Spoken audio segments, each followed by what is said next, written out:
El día 19 de octubre se celebra el Día Mundial contra el Cáncer de Mama. Y está hoy con nosotros para hablarnos, porque ella es una especialista, la doctora Gloria Costa, que es ginecóloga especialista en patología de la mama de la Unidad de la Mujer Recoletas. Bienvenida, doctora Costa. Muchas gracias. Digo que estamos en una semana muy especial, si hay que hacerlo diariamente, ¿no? El recordar, el autoexplorarnos y el ponernos en manos de los grandes especialistas que tenemos. Hay que recordar cada año especialmente que hay, como digo, muchos especialistas, pero que también la población tiene y debemos de estar implicadas en efectivamente hoy día autoexplorarnos y en ese diagnóstico precoz. Hoy día el cáncer de mama es el más frecuente en toda España. De hecho, 1 de cada 8 mujeres van a sufrir este cáncer a lo largo de su vida, con lo cual, bueno, aparte de eso, una de cada 5, o sea, bueno, perdón, un 90% de los casos se curan, con lo cual... ¿Cuánto, doctora? Un 90% de los casos. A los 5 años sí, tienen una supervivencia del 90% del cáncer de mama, con lo cual eso es una supervivencia altísima. Sea del tipo que sea, doctora Costa.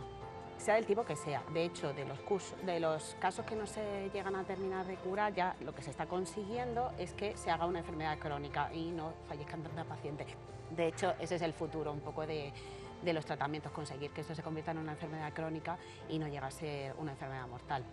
Entonces, por eso, o sea, el tema de que cada vez sea una enfermedad que se pueda ir curando cada vez más es que se diagnostique precozmente y que los tratamientos vayan dirigidos al caso concreto de esa paciente.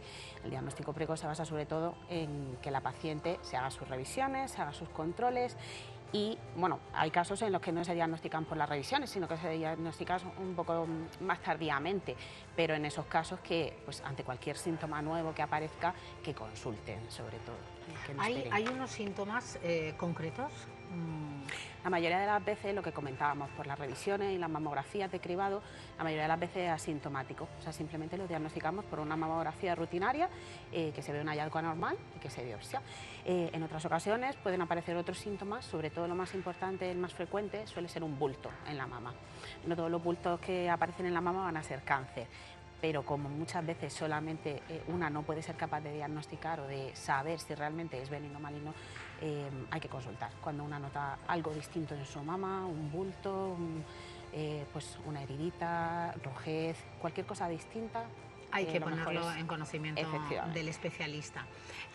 Vamos a insistir, doctora, si le parece, en cuándo deben de hacerse esas revisiones, dependiendo de las edades y de qué manera.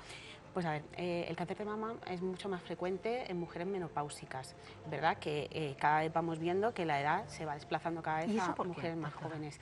En general, todos los tipos de cánceres son más frecuentes según se van cumpliendo años, pues porque el ADN pues, va cada vez siendo más viejo, por así decirlo, pues le cuesta más repararse y llega un momento en que una célula se altera y no es capaz, se replica anómalamente y genera lo que se llama un tumor, un cáncer.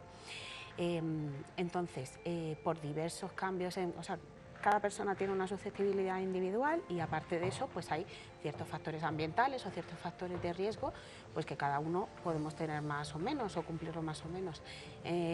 Más aparte, pues una serie de factores que todavía no se conocen y que están en investigación. ¿Hay mucho de genético en el cáncer de mama? Pues no lo hay. Los cánceres de mama en su gran mayoría aparecen de novo, lo que quiere decir que no hay antecedentes en la familia. Solamente entre un 5 y un 10% suelen ser genéticos. En ese caso sí que hay una serie de genes que se alteran, los más frecuentes son el BRCA1 y el BRCA2, aunque hay otros conocidos.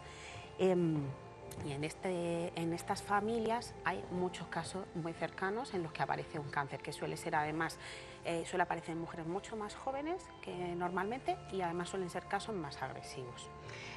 Doctora, ¿tiene algo que ver los tratamientos, ya que habla de la menopausia, los tratamientos hormonales sustitutivos con la aparición de cáncer de mama? Sé que es una pregunta que tiene su envergadura. A ver, no sé si es un sí o un no, pero bueno, intente explicarlo.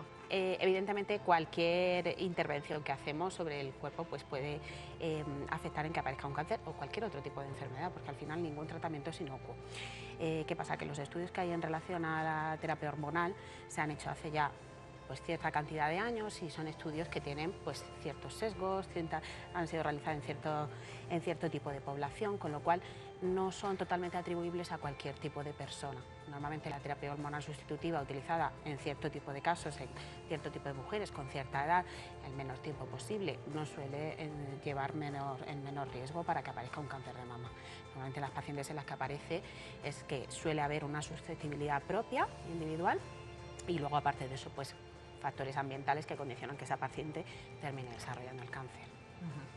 ¿Podemos ayudar de qué manera, tanto los medios de comunicación como por supuesto el cuerpo médico, a que la población, yo creo que en eso sí que se ha hecho una gran labor, por ambas partes, de cara a esa sensibilización, a esa preocupación y a esos...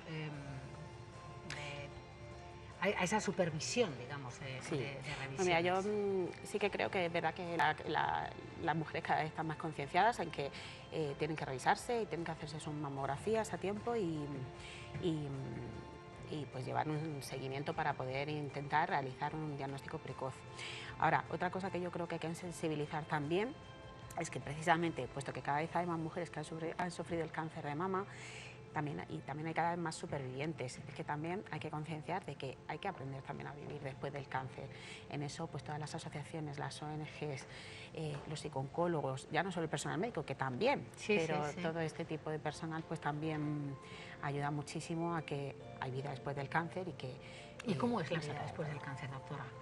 De las mujeres que han tenido un cáncer de mama. Pues mira, lo que es con respecto a nosotros, muchas veces pues suele existir un desamparo. La mujer pues al final ha llevado un seguimiento muy exhaustivo, ha llevado un tratamiento, sus visitas programadas cada muy poco tiempo. Llega un momento en el que eso pues desaparece, porque evidentemente pues no se puede seguir crónicamente a todas las pacientes.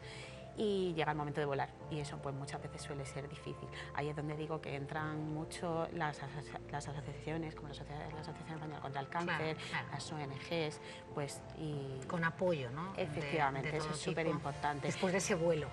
Efectivamente. Para que termine siendo un feliz vuelo. Por dejar un mensaje, lo está haciendo, doctora, un mensaje más que positivo, ese 90% de supervivencia, yo creo que es un mensaje más que positivo. Insistir en las revisiones, pero también a la hora de tratar, yo creo que se está avanzando muchísimo en investigación y esos tratamientos ya no son ni tan cruentos ni tan genéricos, ¿no? Que mataban moscas a cañonazos. Sí. Usted lo sabe que hace ya años una mastectomía era así como no la primera, la única salida que había, y ahora yo creo que es todo mucho más... Efectivamente, con el desarrollo de las técnicas moleculares, ahora se puede hablar de tratamientos dirigidos para cada tipo de cáncer. O sea, ya por así decirlo, no hablamos de enfermedad, sino de enfermos o de enfermas, que sobre todo suele ser más frecuente en la mujer.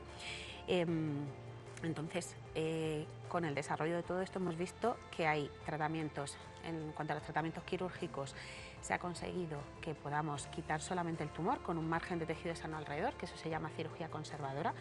En algunos casos no queda otra que hacer una mastectomía. En cuanto a eso, conseguimos hacer la reconstrucción de la mama. En muchas ocasiones, incluso en el mismo acto quirúrgico, podemos reconstruir la mama sin necesidad de tener que hacer una segunda intervención. Luego esto ya pues hay que individualizar cada paciente. En el tratamiento de la axila también ha habido muchísima progresión.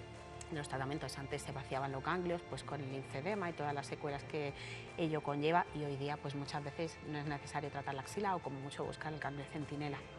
Y luego en cuanto a los tratamientos que se dan adyuvantes, la quimioterapia, la radioterapia, pues también, efectivamente, la quimioterapia hoy día se ha visto que en estadios precoces más del 50% de los casos de cáncer de mama pueden evitar la quimioterapia.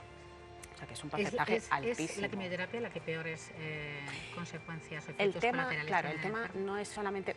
Tiene sus efectos, pero la radioterapia también. O sea, cada tipo de tratamiento tiene sus efectos secundarios. El tema es que la idea es que nosotros podamos poner un tratamiento dirigido a esa paciente y que tenga la menor toxicidad posible. Es decir, si en tu caso tenemos que dar quimioterapia porque es el tratamiento adecuado para tu tipo de cáncer, la vamos a dar. Pero si en este otro caso resulta que la quimio le va a hacer cosquillas a tu tipo de cáncer, pues no se la vamos a dar. Claro. Entonces, o sea, que hay más discriminación y mucho más vamos a la raíz de ese cáncer. Pues gracias, doctora, de verdad, doctora Costa, por haber hablado hoy de un tema que nos tiene tan sensibilizados, el cáncer de mama, y que además se celebra el Día Mundial el próximo 19 de octubre.